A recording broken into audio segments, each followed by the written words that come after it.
In this session of PV Apps for Ed, we're going to take a look at Schoology resources. In Schoology, there are 4 types of resources that you'll have: personal, public, group, and apps. Let's take a look first at personal resources and what this means. So when I'm creating a Schoology course, I'm uploading what Schoology refers to as resources onto all of my courses. This includes links, files, videos, pictures. Whatever you put on a course is also a resource. You can take an entire course or each individual piece of an entire course and save it to your Schoology apps for later use again. So let's say I teach the PV Apps for Education course, but I know as I teach this course it's going to change over the years, but I want to be able to reuse as much of it as I possibly can. So what I can do is save all those resources from that class into my personal resources. As you see right here, it comes in as a folder, and when I click into it, I'll see all of the resources from that particular course.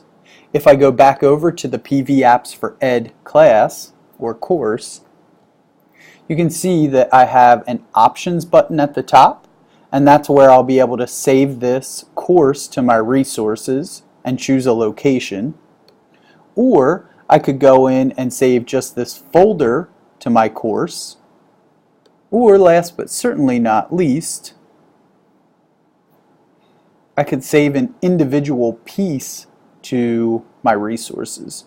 So I want to save this link to my resources, and I can go to that cog and save to my personal resources. Then I can use that to link to a later version of the class or a completely different class if I know it has related content. It's essentially like saving all of your content on your computer, but you save it on Schoology's computer instead of your own. It's a nice little backup system that Schoology allows you to use for free with your Schoology account to back up your courses and back up your materials so they never get lost. So what I like to do is save my course materials on my computer. I like to save them on my Schoology course as well as in my resources. And then I also save them a third place. I tend to save them in Google Drive as well, because with our Google Apps for Ed we have unlimited storage. So I like to save those a third place just to have be really sure that I kind of have all my backups in place. But that's just me. I would definitely encourage you to save all the things that you put in Schoology onto your Schoology resources as well as onto your courses, just so you at least have one backup in place. So that's personal resources. There are also public resources, which are really nice because they're shared resources between you and all of the Schoology community. You can choose to make your personal resources also a public resource that other people can take and add to their Schoology courses or share on their groups. So if I'm about to teach an Algebra 1 lesson on variables, I could come to the public resources and type in algebra variables. And that's pretty broad, so I'll get a wide variety of resources, I'm sure. But you can see I have lots of different resources available to me. Some folders, some documents, some links, lots of different stuff that I can use to link to my course once I find something that really fits my criteria. So public resources are just like private or personal resources, only they're shared amongst the entire Schoology community. Then there are group resources, which are shared resources among the groups that you belong to. So I can share a resource, to any of these groups that I belong to. And last but not least are apps.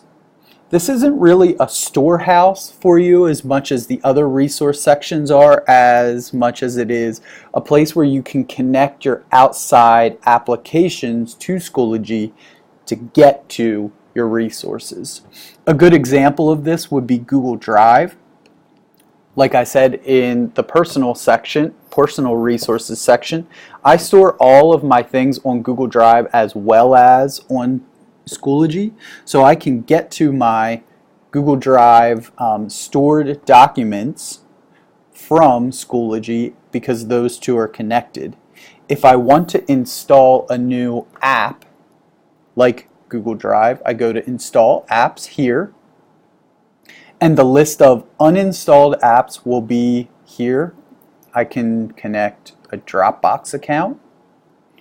I'll just select that, select Install App, go ahead and log in. Once I've selected that, it'll populate a page, tell me that I'm not currently logged in. I need to approve it, and then I need to authorize by logging in here. I'm not going to do that, but I would log in, and then I'll have all my Dropbox resources available here, just like you saw with my Google Drive, or I can do the same thing for YouTube or any of those other approved apps that you see in the list. When I want to remove an app, I can just go to this caret here and uninstall if I no longer want that to be a connected app. So there's lots of ways to store your resources and get to them in Schoology. I can have personal, my own resources, public, shared resources, group resources amongst my groups that I belong to, or I could install apps to get to my third-party resources.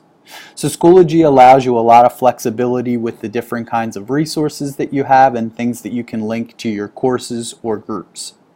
I hope you enjoyed this tutorial and learned something. Thanks for watching.